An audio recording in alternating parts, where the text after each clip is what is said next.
Hi, everybody. I'm Stephanie Friedersdorf, the operations manager here at Infant Massage USA, and today we are bringing you DeAnna Elliott's webinar, The Formation of Infant Psychology and the Profound Impact Infant Massage Has Upon It.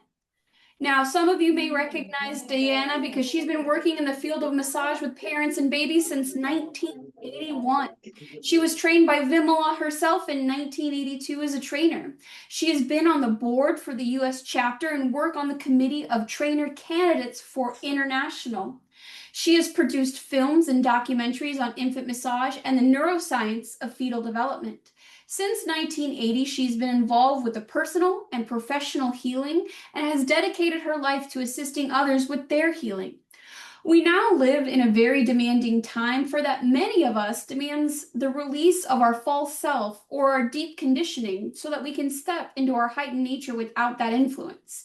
DeAnna's commitment is to assist both humans and animals in healing that release of unresolved traumas that interfere with the expressions of our higher nature. And she's going to work with us on that today. She's going to have a presentation, and then she's going to have a few things about her own business that she'd like to talk to you about. So DeAnna, are you ready to share your screen and your presentation? Ready. So are we starting? Yes, please share your Thank slides. Thank you for all those great words. And thank you, everyone who is here, for your interest in this presentation. It's pretty fascinating, I have to say, how this works. So I'm going to hit share. So what accompanies this talk is this documentary that you're seeing, Cellular Echoes, Environmental Influences in the Journey from the Womb to the World. The impulse that drove me to create this was that the releasing process that babies did. And we knew how to respond to it in a healthier way than most parents because we were teaching people how to listen to the cry. However, what drove me was understanding what is that cry about. So that led me to study with the Pre and Perinatal Association of North America because their focus was the formation of infant psychology. When does it form? Several of the people from that organization are in the documentary. It's fascinating, and it is on YouTube. It is free. So it's easy to get to. Also, in that documentary is tribal birth wisdom, because tribal people knew how to escort the full entire soul with the spirit into the human form. Often, our birth techniques traumatize a baby to the point that they disassociate to a certain extent and they don't fully come through. When they disassociate, they stay that way until something comes along to help them come fully into their body. Guess what that is? Infant massage. And we will go through all the birth processes at a certain point in this talk. Extra bit because I didn't know So if you you'll needed it understand going how forward. that happens. So, So let's start in the beginning with conception. And what I mean by imprinting is the formation of a lasting impression on a newly forming human being. The first impressions register the deepest and last the longest Where do they stay? In the emotional memory of the brain and the cell memory. So a catalyst can come along later and activate that imprint. And I'll elaborate with case histories so this makes sense as we go through this. Okay, here we are at conception. The blue circle is the zygote. It's the newly formed cell. What happens immediately is that cell sends receptors out into the environment it's growing in to gather data so it knows how to grow in response to what it gets for data. It picks up emotional information and chemical information. The emotions the mother is experiencing dictate the chemicals that express in her body. The chemicals have a message that the receptors pick up. So let's talk about conception for a minute. A mutually agreed upon union where there's love and desire for a baby brings forwards endorphins. Endorphins have the message, all is well. I'm in a good place. There's love here. It's the right kind of beginning. As we know, many, many, many conceptions do not have that message. And some of those people end up coming into classes. Pregnancy can happen very quickly, very easily. Okay, let's go to a conception of a rape. What chemicals come out of, well, first of all, what emotions is the mother expressing? Fear, trauma, hate, resentment, struggle. All those produce stress hormones. Those stress hormones tell this zygote, alarm, alarm, alarm.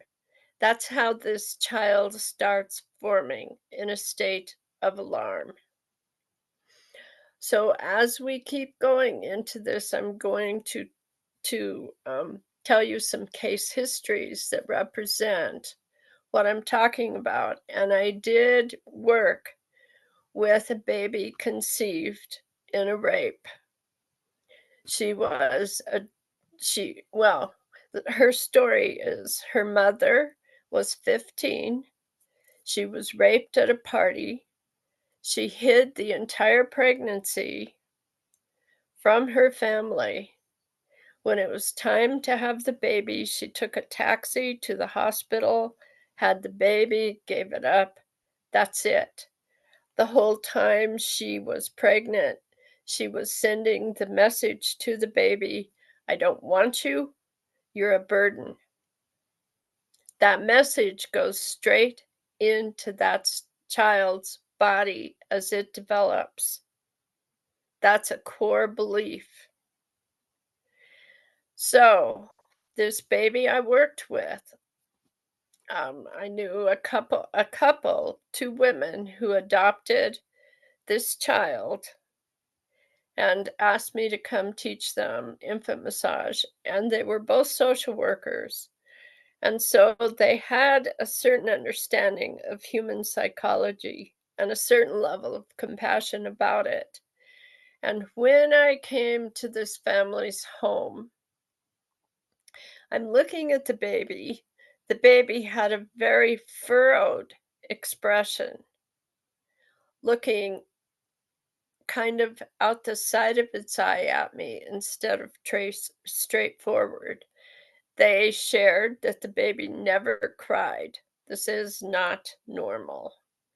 And I'm looking at this child, and the arms were folded around the front.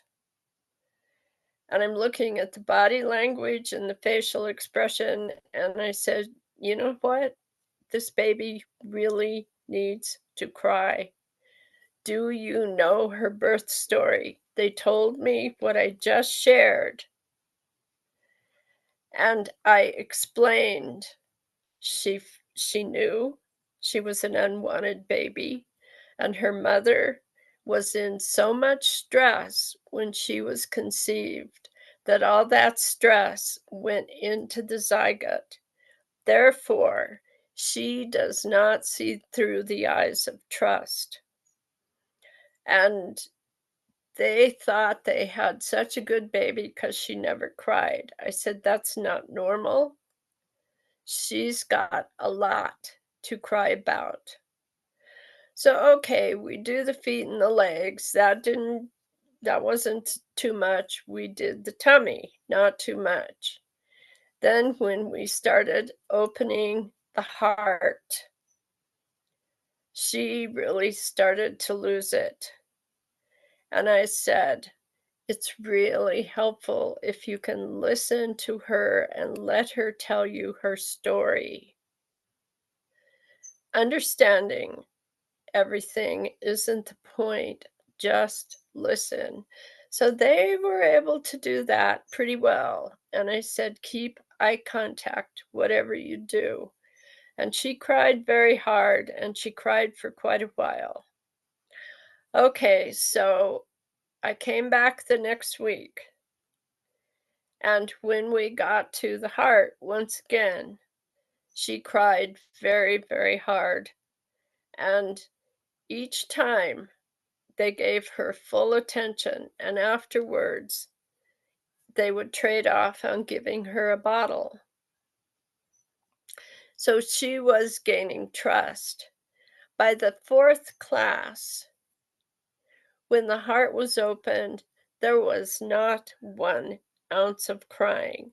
Not only that, they reported, "This baby talks all day long.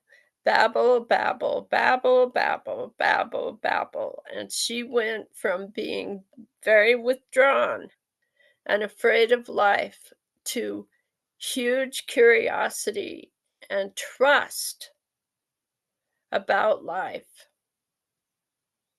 And let me tell you, that was a monumental change because that would have gone into her personality as a child. She wouldn't have trusted. She wouldn't have been able to bond with anyone. And she would have drawn to herself very stressful situations repeatedly. Well, okay, we're talking about the 2 spectrums, the beautiful, mutually agreed upon union and the rape. How many times is it something in between?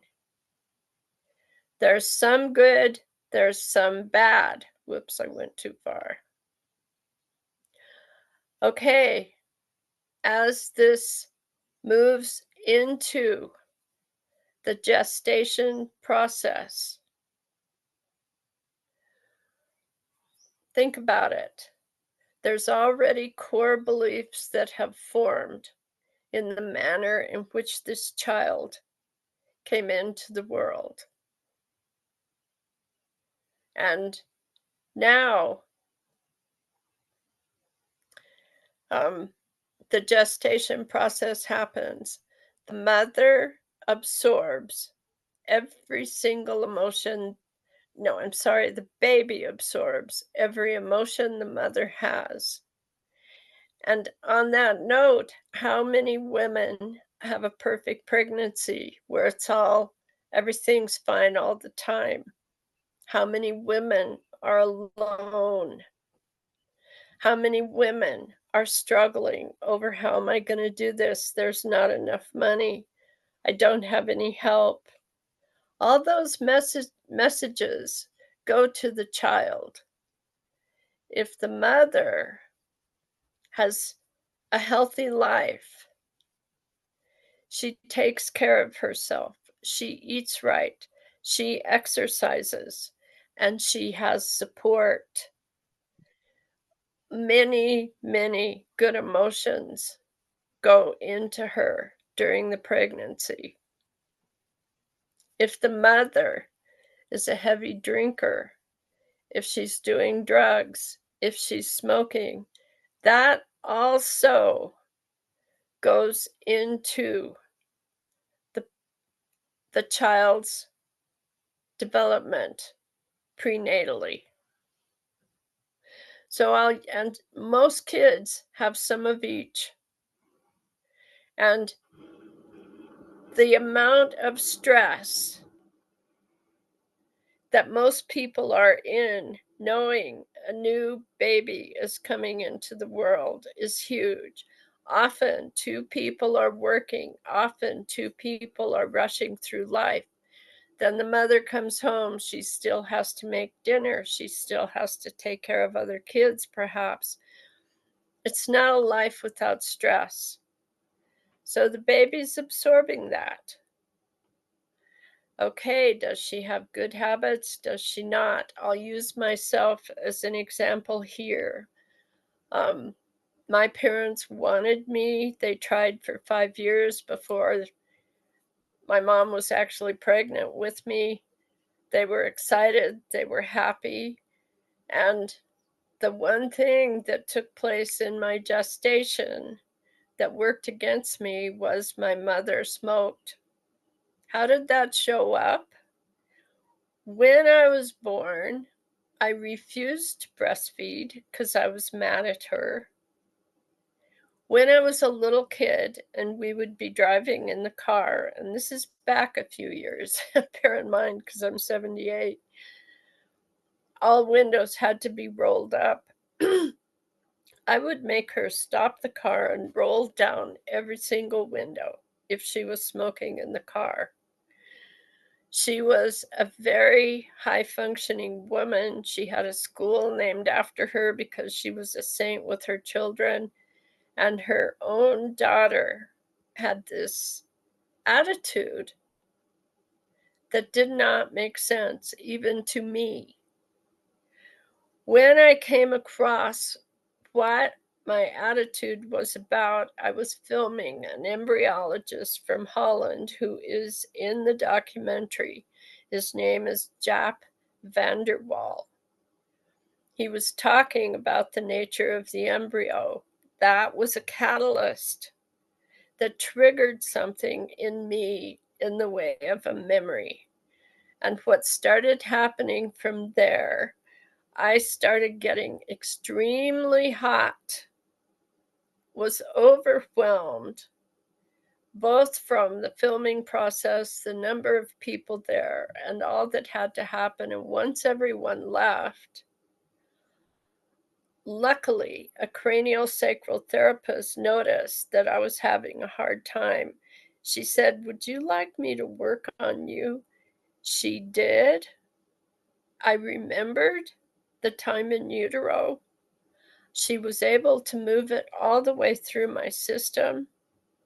I had a massively huge detox out of my liver.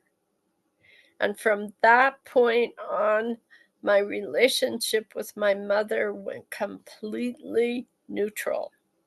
There was not that edge in me toward her because I was able to release it. It was huge in our relationship. Whoops. So I hope the picture about gestation makes sense. Usually most people have some of each, some good, some not so good. And just remember, core beliefs form as far back as conception, then the gestation process. I had a great conception. I was wanted. It seemed like it was all fine. But then my mother smoked, so it was a double-edged sword. So let's go through all the birthing procedures that happen. Oh, wait, I want to give you one more case history of something that happened in the gestation process. I worked with a family who seemed perfect. They wanted the child, they loved each other, the mother ate well, exercised, did everything right. They couldn't wait to have this baby. And when they were in the birthing process, she pushed for 12 hours with no success. That pushing pushes the baby into the birth canal, and her cervix would not open. Finally, they did an emergency C-section, and she came out blue. The mother was wiped out. It was extremely hard. And what they found out was that the cord was wrapped around her torso. So every single time she was pushed, the cord got tighter. That has a lot to do with why she couldn't come out and also why she was blue. So when I went to this family's home to do the massage, and they were in love with this child, they were in love with each other. It seemed perfect. But something in the child's expression was very withdrawn. I said, "Can you tell me the birth story?" Which I always ask everybody in all my classes, by the way. So they told me what I just shared with you. I said, "You know something? This baby has a lot of trauma in her body from that cord being wrapped around her. And so I'm telling you, she is going to cry when she gets the massage, and she needs to cry, and she needs you to hear her story badly." So, same as the other case history, once, and it was the daddy doing the massage while the mother was sitting and watching. And at first, everything was fine until we got to opening the heart. Then it was, and then more came and more came. And the father looked at me and he said, "I don't think my baby likes me." I said, "No, no, no. She's telling her big, strong daddy her story about how scary it was to be trapped in mama's tummy. She needs you more than anybody in the whole world to hear that story." And boy, his face changed from one of self-doubt to, "Tell me all about it, sweetheart. I'm right here." And she howled. And it just about killed the mother to be there watching this going on. So after she finally came through the other side, um, we put her in her mother's arms to nurse. And then she calmed down a great deal. And the same is true in this case history as the earlier one. By the fourth class, when the heart was opened, no crying. Up until then, yes, a lot was said, a lot. And a lot of listening took place. And then the baby was put in mama's arms. So she had a chance to be the comforter. And that child's face changed from one of being withdrawn to absolute, complete, total excitement about life. What that would have looked like for her as a child had she not had the intervention of infant massage to help her release that trauma would have been panic attacks around the torso when something got too tight, or she was in a space that was womb-like, which could include a car. It would trigger or catalyze that memory. what would be done. Antidepressants would be given to her, and that would not be a solution to helping her psychology release it. But the solution came to her through the infant massage process. And that was life-changing for that child and for that family. And they were, the three of them, so deeply bonded through going through that experience, because the parents helped the baby get through it through the listening and the massage. And mama was the comforter once daddy was done with the massage, and they couldn't have been more bonded after that experience. And it was very, very, very touching. So let's go through some of these birth processes, starting at the bottom with premature. What does that do? Okay, so let's break it down. With a premature baby, they come from dark, contained, gravity-free liquid to gravity, light, sound, air. Too soon. What does that put the baby into? Shock. Who do they have to bond with? An isolette.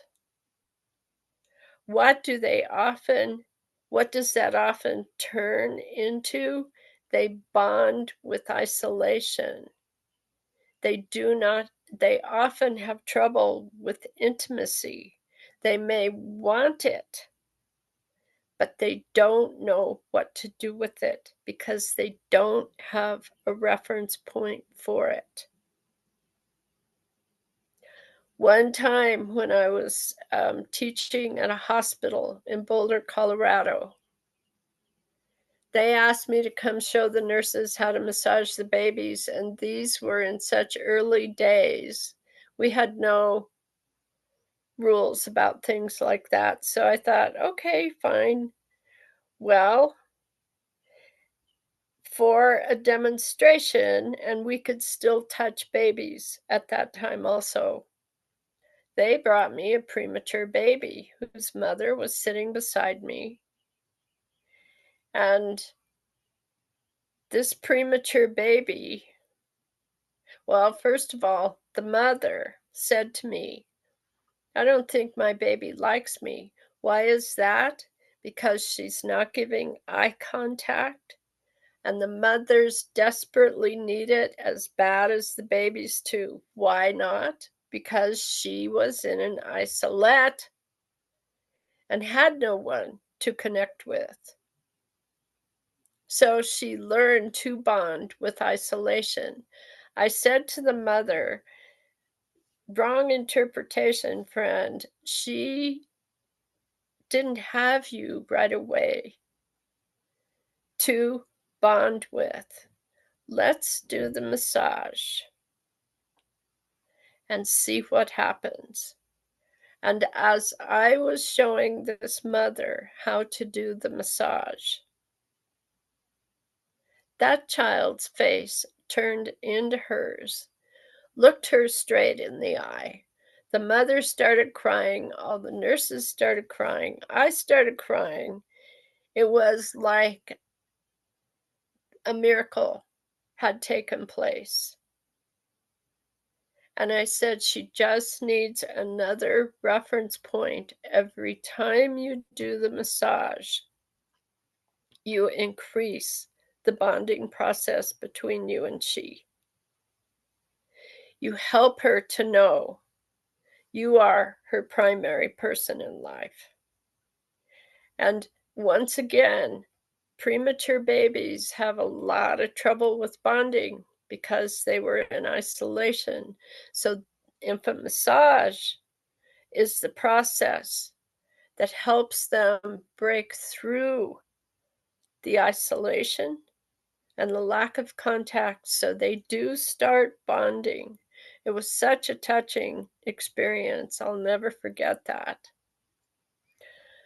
Okay, moving up the list. Let's go to suction. Suction changes the sutures in the head, and the placement of the sutures is critical. And craniosacral therapists are trained to work with babies because suction and forceps can very much interfere with those placements. They're critical to the development, the proper development of the child.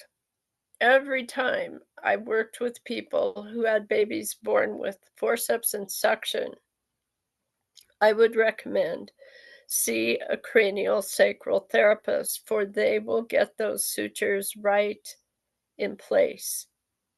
And it doesn't mean they don't cry in that process either. They may cry because when they came out of their proper alignment, it hurt. Well, the case history I have to share about that is an adult. I used to work with a chiropractor, and I had been involved in learning rebirthing, so I knew how to rebirth people.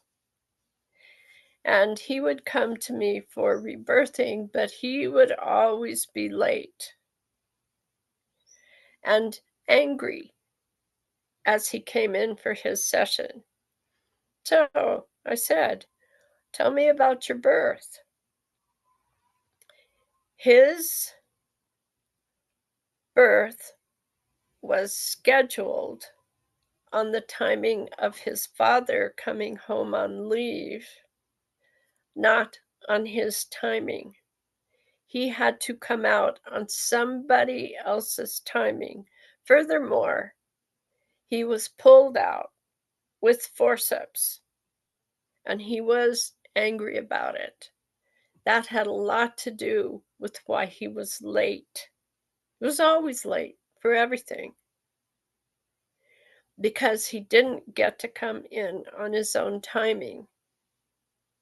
So when I helped him process through that and feel his anger and experience it and say it out loud to his parents, "You didn't let me come in on my own time. I'm mad about that.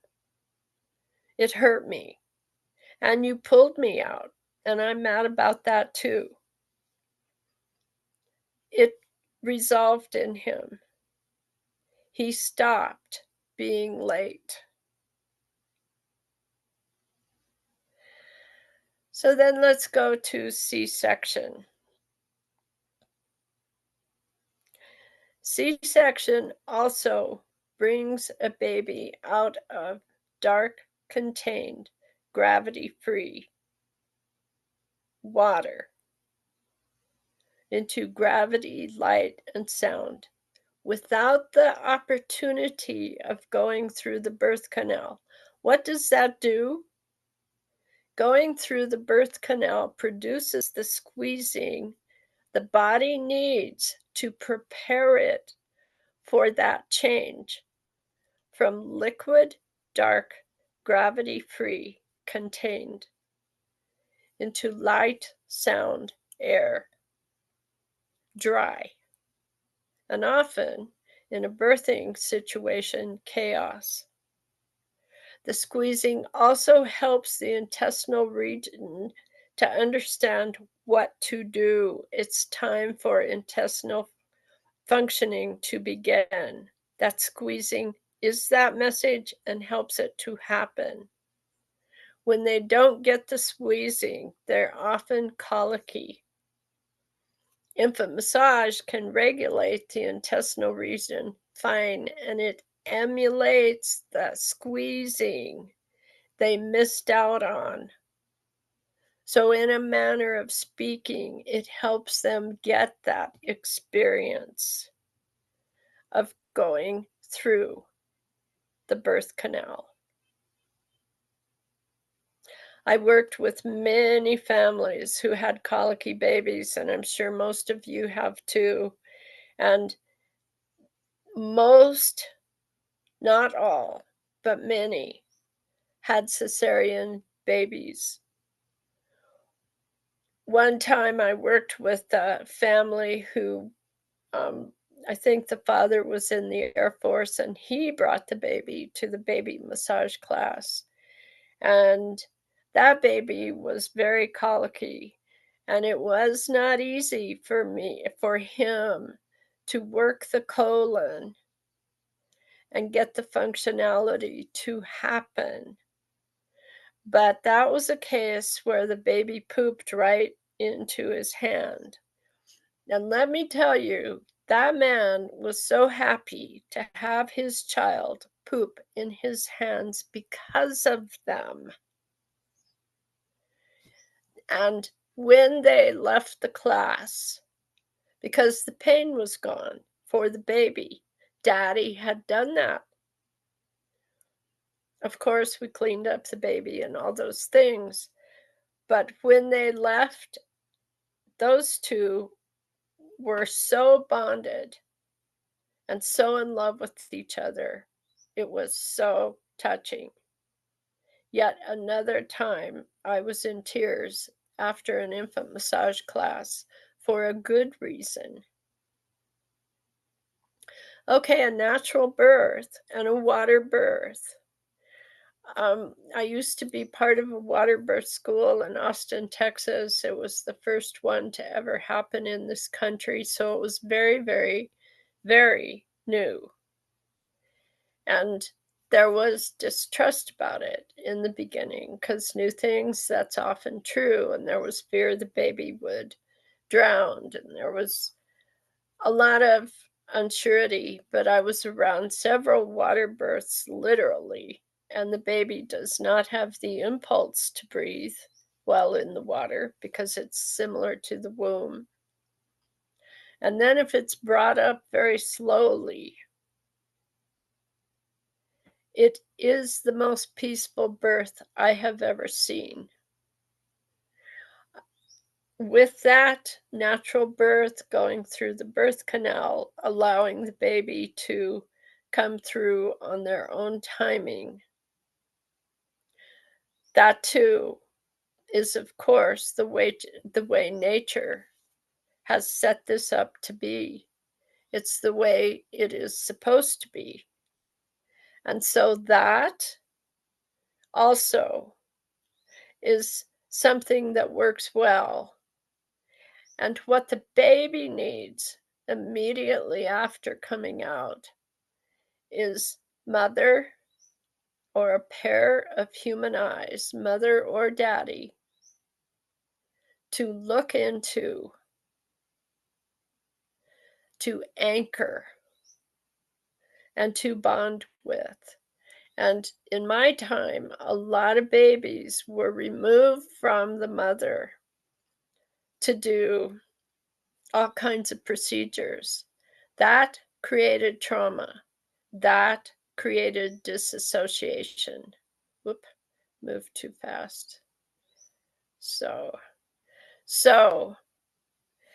actually in the documentary, there's a man named Joseph Chilton Pierce who was quite an expert on what babies needed once they came out. And he said that eye contact actually activates growth in the frontal lobes of the brain.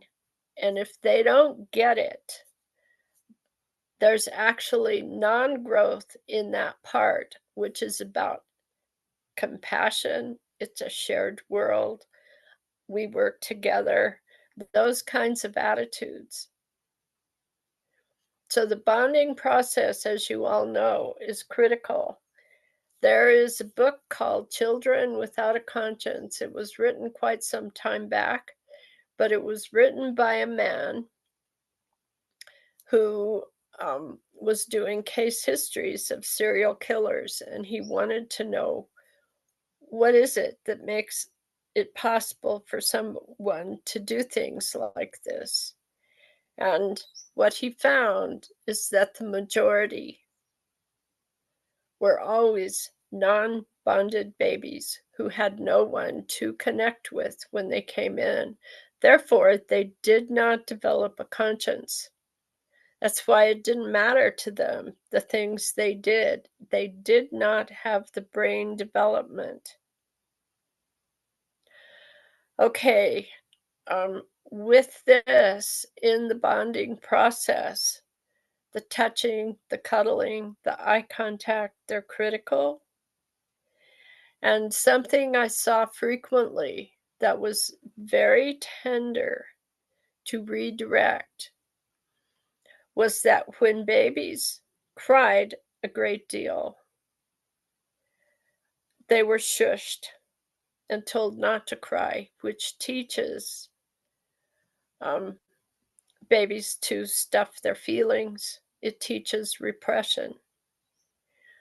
Or they were nursed as a way to stop the cry. So in this work, we found that it was actually very helpful to help the parents learn how to listen to that cry. So the way I did it, I would never scold a parent, never. That was not the point. But I would simply go stand by the mother whose baby was crying, and I would put my hand on her shoulder to help her feel comforted and say to her, "It's really hard to hear your baby cry this way, isn't it?" And often they were in tears too. And then I would say to the baby, "Something has been really hard for you. Tell your mommy, she's listening."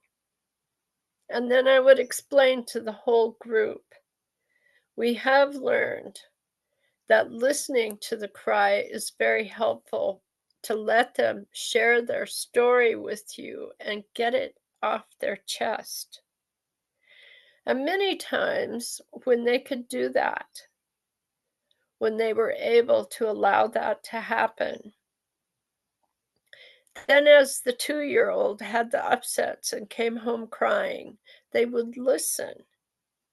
And it continued instead of trying to stop the cry and make them repress their feelings. Go to your room until you have that smirk off your face. If you don't stop that crying, I'm going to give you something real to cry about. All those sayings and attitudes that were brought in by Dr. Spock, no good. They are not helpful. And so the people who could actually learn to do this and learn to do the listening, and another thing that helps greatly with this, tell them, don't take this personal. Don't decide every tear your child has is your fault. Coming into this world is hard. And help them understand how the stresses of the birth impacted the baby. And that's why they're crying this way. It is not your fault. Don't judge yourself. Don't blame yourself. That helped dramatically. So, this is,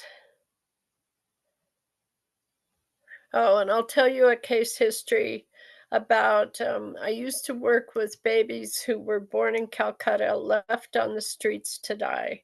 This was in an adoption center.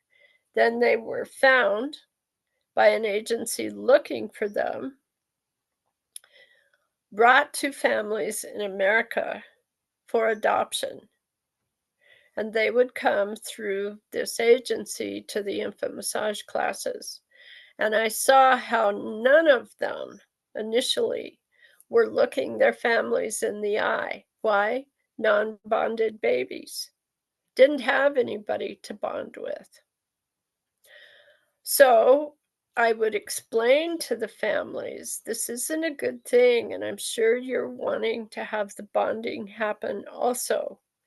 And please understand, these babies have a lot to cry about. They were abandoned when they got born.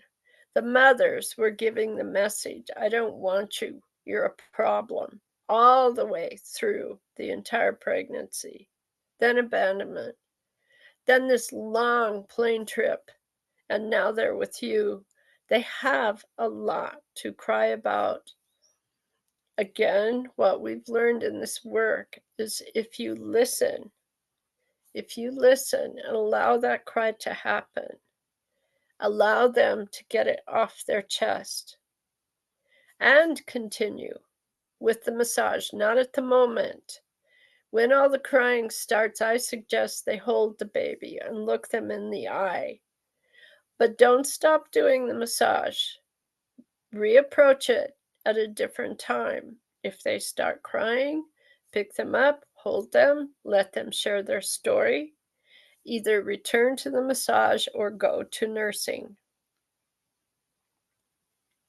Because you go through the whole massage in every single class, the strokes are repeated. So they're not going to miss out. They're not going to lose. And in regard to these families with these babies born in Calcutta and left to die, always these children would start looking them in the eye. And believe me, even if it's an adoptive parent, they always need that eye contact. It's very important for the parent also, natal parents, of course, but adoptive parents too. And then the bonding process would engage, and then lots of things got better. Lots of things. So, in the documentary, I mentioned that there is tribal birth wisdom, and I want to share some of that with you also because tribal people, every group I worked with, Aboriginals in Australia's, Hopis, Cherokees, and in the film, it's a woman from West Africa in Burkina Faso. Her name was Sabanfu Somé, and she and every woman I talked to said never pull a baby out of the womb, because coming through the birth canal is the first act of personal will. If you interfere with that first act of personal will, they will not have the right will function growing up. Push from above, squat. So in her community, and it was completely tribal, when a couple was getting ready to have a baby, they would do many, many rituals to help the parents heal their old wounds so they wouldn't transfer to the baby. They would build an altar to the child, and everybody in the village would put something on the altar to welcome the child. During additional rituals, the grandparents were given the child's name, which meant their life purpose. When the mother was doing the physical birth, all the women were squatting and pushing with her, while the men were helping the father do the spiritual birth. When the baby came out, the children were singing to the baby. Now think about this in regard to lasting impressions and the imprinting of each stage along the way. Incredible. Incredible what tribal people knew. And sadly, with the Aboriginals in Australia, with the Hopis, with the Cherokees, they shared things with me, but they said, even the woman in Australia, the grandmother, said if they find out I told you these things, they'll kill me. Because we have a rule, you don't share women's business with men and men's business with women. Also, the Cherokee and Hopi said we're going to get into a lot of trouble if we do this. So I couldn't use those interviews. I couldn't betray them. But the one I shared from Subanpu Some showed the incredible brilliance tribal people have. In Western world, we may know a lot about how to save a baby, but we also have things that traumatize a baby in our birthing practices. And so infant massage helps those traumas come forward and release through the crying, but it helps the baby process them all the way through, done. It does not turn into an attitude or behavior in their later personality. And in the time we are in now, we are all, myself included, so inclined to be on our devices instead of eye to eye, skin to skin, talking to each other, looking at each other, sometimes touching each other, that it can lead to children who are bullies and the formation of violent behavior. And I see infant massage as an antidote to that because it addresses all those areas of deep, deep bonding. That too, especially that, is a lasting impression that turns into a behavior of respect for one's body, respect for others, ability to connect to others. And so it's one of the most important practices I think we have, period, end of story. So this is the completion of this part of what we're doing. And so we need to come back together so people can ask me questions. And let's see. Oop.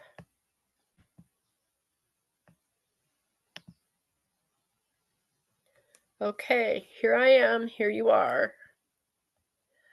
Comments, questions? Go for it, folks.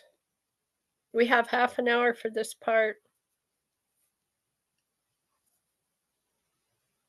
So someone said birch birthing. I don't know if that's the question or what, breach. Thank you. Breach birthing. That makes sense. Yes. Okay, let me say some things about breech birth. That's a baby. I'm sorry I didn't include that. That's a baby who's born feet first.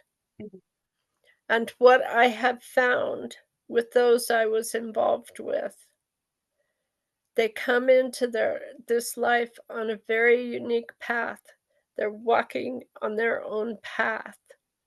And sometimes coming through feet first, there's all kinds of implications for the body. I know a person who I helped come into this world, breech, and she limps her whole life. She has certain deformity in her arms, and she has not had an easy journey, and she is a tough little muffin. And so I have just seen, doesn't mean I say too much to the parents about things like this. I'm just telling you my understanding. It is not a normal path for most of them. I don't know if that's helpful. But that's pretty much what I know about that. You might have covered this, but someone said, how about C-sections? How does that affect the baby? It's coming from gravity-free, dark liquid contained. Yeah, there's a few more things to say about that. Thank you. Into the opposite, light, sound, air, gravity, before going through the birth canal. Therefore, they don't get to squeezing. And the other piece is, this is what I've noticed in their personalities.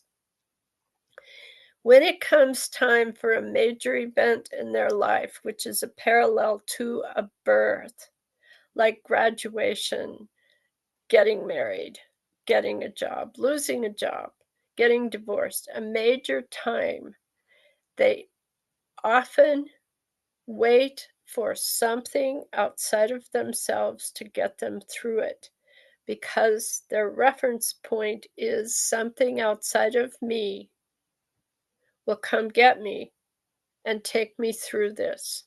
They didn't get that squeezing of coming through the birth canal. And it doesn't mean cesareans are all bad. It doesn't. Please let me clarify. I used to see all these things as bad. They are not. My attitude now is babies come in and have the experience they need for what they're here to work out. Without the judgment and the blame, the medical people aren't taught this stuff. They don't know this stuff.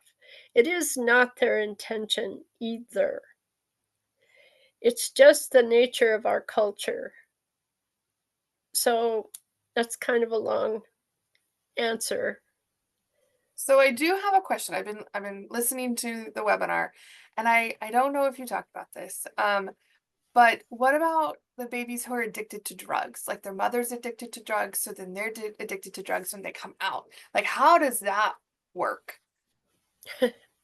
Not so well. Yeah, that's In what I truth, figured, but it's not so well.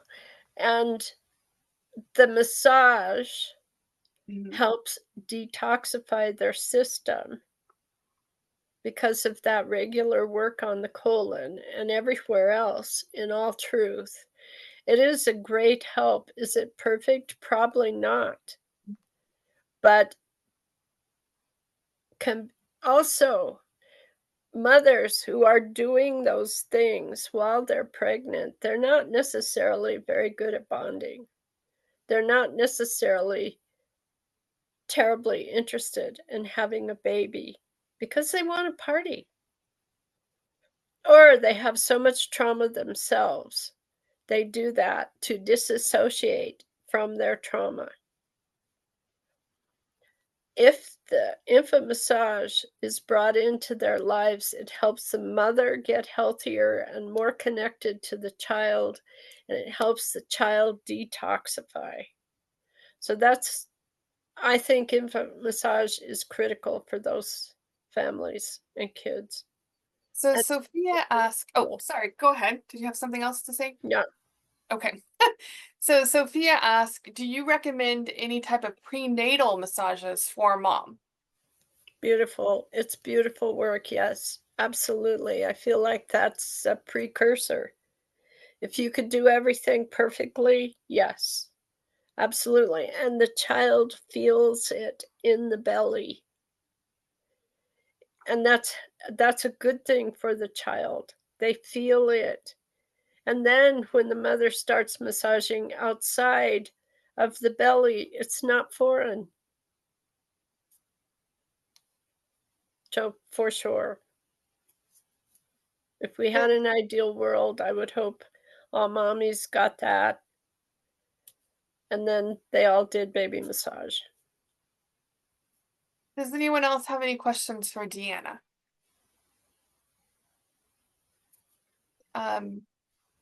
Someone says BB bye had a 6-week-old baby in our baby massage class that always started crying the moment the mom started the massage. I could tell it was a cry release, but how would you approach these things practically in a group setting? Right. Good question. It's a great question, and I had that happen frequently, and that's why I ask people to share the birth story when we're going around sharing, because I can hear where the traumas are. And then in the case of this baby, if she were to and she can do that with you privately. Could you stay after a little while I talk to you about some things about your birth? If you don't feel you want to ask people about their birth story, for me, it was standard practice because I could tell where the traumas were in the baby's body. And when they would share the story, I would say, okay, you had a cesarean birth. There can be a certain amount of trauma in that baby because it didn't get to go through the birth canal. Or, okay, you had forceps or suction. That squeezing really hurts their head and changes the sutures. That can produce trauma. I would help them see it. And then I would say before we start the massage, almost all babies have trauma in their body from the birth. It's not simple. It's not easy. It's not easy for mom either. The massage will help the trauma release, but please understand that usually is accompanied with crying because it was stressful for them. So then they start to get the picture that crying is a part of it. And I'd start by saying, let me help you understand how this is for the baby. Sometimes they cry during the massage. Why? Because there's trauma held in their body. You are helping that trauma release. How do they do it? With their voice. They release trauma through crying. It doesn't mean you're a bad parent. It doesn't mean you're doing something wrong. It means they're telling you their story of how hard something was in getting here. Does that help? She's nodding and smiling, so I'm gonna say yeah. So we have Sophia who says, I see a lot of inductions, unfortunately, and try my best to advocate for my patients. But medicine is always business nowadays. And she says so sad. So that's not a question. It's just saying the state of what we're living in, right? Exactly. Exactly. And it helps to say birth usually isn't perfect. Almost all births have stress and trauma to them. Induction can have a certain amount of stress for the baby also. I don't go into judging the system. I don't go into judging the parents. I just help them understand there's been a certain amount of stress and trauma with this and expect to hear the baby cry as We have part of their expression of releasing their trauma. Thank you. We have Lori who would like to ask a question. Do you mind if she comes on, or do you want her to talk Oh, in the chat? please, please, Okay, let please. me unmute you. Oh, oh dear. Hold on, you're muted. You're muted. Oh no. There we go. You can Okay. talk. Thank you. Hi, Deanna. Thank you for sharing all this wonderful information, and your examples were, this is just so important. It really hit home. I'm wondering, when you were just talking with the parents about the trauma and addressing that, and the release of that. So I'm still in my practicum. So I have only worked with individual parents. And then I tend to kind of wait until after the massage to really delve into a conversation about those things. In a group format, so I heard you address that too. Is that something we would want to kind of educate the parents in the moment when something's happening? Because I feel like it kind of takes away from that one-on-one bonding. And I myself have a hard time with that, doing one-on-one with parents. And then I try not to talk too much during the massage because I don't want to take away their experience of that attachment with their baby. So how would you like address those issues? Well, we all have different styles, for starters, and you can't be me. You have to be you. And so, let me tell you, it took me years to get refined. And there were times I blew it and didn't say the right thing at the right time. I mean, it's gonna happen. So it's a dance between letting the mother do the massage, not getting in the way, and then helping her to understand things. And so, okay, you're talking about a baby who cries right from the beginning. That's when I would say, "Can you tell me about the birth?" Because you'll hear in that story, quite likely, where the traumas are. The mothers, they don't know this stuff. The doctors, they don't know it. We are the ones to help people see it. And then in your dance with how to share information and when to share it versus letting them go forward. That's why a lot of times I put my hand on the mother's shoulder. It's really hard to hear this crying, isn't it? I understand. I'm with you. So they feel supported too. It's not just about the baby, it's about both of them.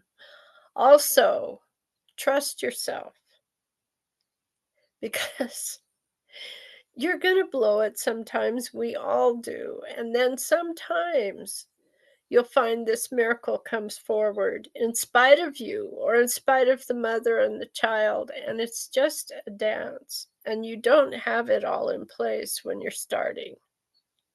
Trust me, oh, please. I could share some case histories that way.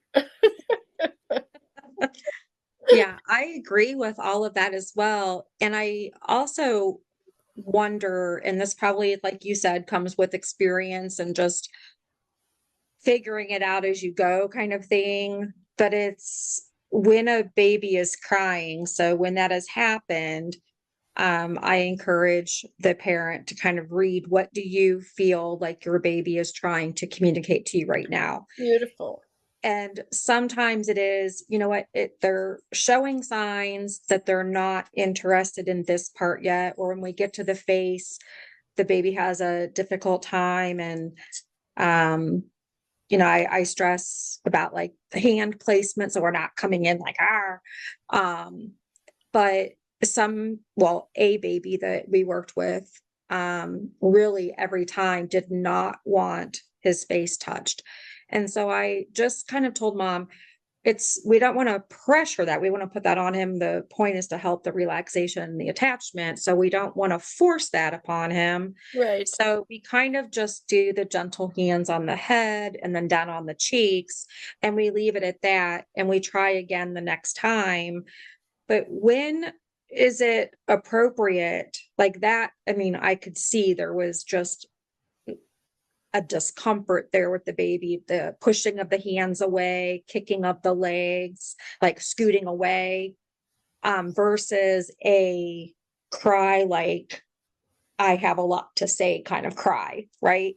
So in those situations, is it really just trying to read the baby of when we want to hold them and comfort them for a moment before continuing on, or the releasing of those emotions to kind of like, for lack of Right. better words, to push through it? Right. Well, it's a delicate dance, there's no question. And um, containment holding, which you mentioned, can be helpful. Don't push the baby. There's no reason. If you don't do the strokes right now, don't worry about it. You can watch other people while you're doing containment holding. And a lot of times, babies don't want their face done because they were a vaginal birth and they got smushed around coming out. And I explain that. I tell them, you might tell your mother, was this a vaginal birth? Yes, no. Well, sometimes they get squeezed too much. It's painful. It doesn't feel good. Was it forceps? Sometimes those forceps really hurt. So there's a trauma from that. So you help them understand what that crying's about. That helps them greatly because their interpretation will be, my baby doesn't like me. It's uncanny how much mothers go there. And what I say, cancel clear. And then I help them see it in a different way. You're not a bad mother. Your baby came through the birth canal, that squeezed them. That was painful. That's a trauma. That is not your fault. They're just releasing it. Yeah, and someone's asking you to explain containment holding. It's simply this instead of stroking on any part of the body. Just hands on that area because sometimes that's plenty for the baby. And you do it as long as they need it. If you have to avoid an area and go to another, like the chest, okay, opening the heart, that can be sometimes where the heartache comes out. Over learning they're an unwanted baby. Try that part. Because mother didn't want the baby, but then the mother had a change of heart or something. So she's trying to be a mom. Well, the heartache comes out. How about being abandoned on the streets of Calcutta? There's heartache in there that comes out with. So if you don't feel ready to deal with the crying, just put your hands there. Just hold that area. We'll go to other parts of the body. And at a certain point, we'll try to come back and see if that's allowed by the baby. If you don't ever want to do that part, don't worry about it. Just do containment holding. I hope that helped. I think so. That was a good explanation of it. Claudia says, thank you for all the valuable information. I have to second that. Thank you. As a hospital lactation consultant, I can see the negative effects on birth trauma on infant feeding. I find it difficult sometimes to help parents understand, bond, connect, and support their babies. It is challenging, especially because of the time constraint due to patient load. Any suggestions on breaking it down quickly and efficiently? Okay, please clarify breaking what down?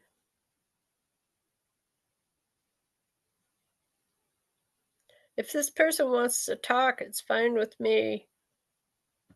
Claudia, do you want to come on or yeah? Okay. She's going to come on. There she is. I Okay, can't hear. She's muted. asking you, yeah, I'm asking you to unmute here.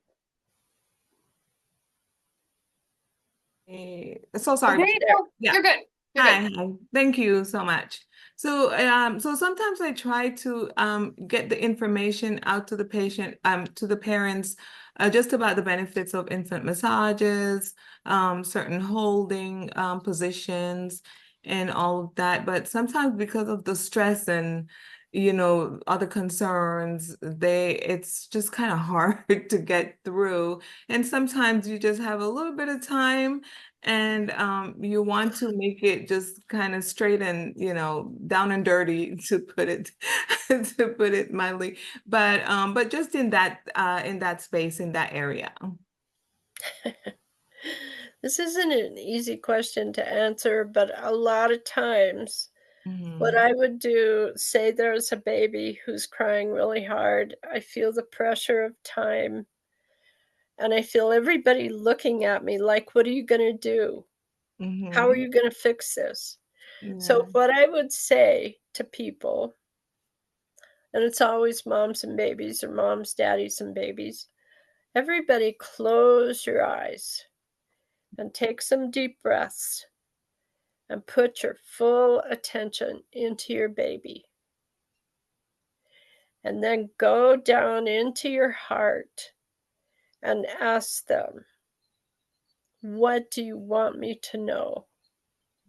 And listen from there Yeah. and see what you get. Yeah. Is that a perfect solution every time? No.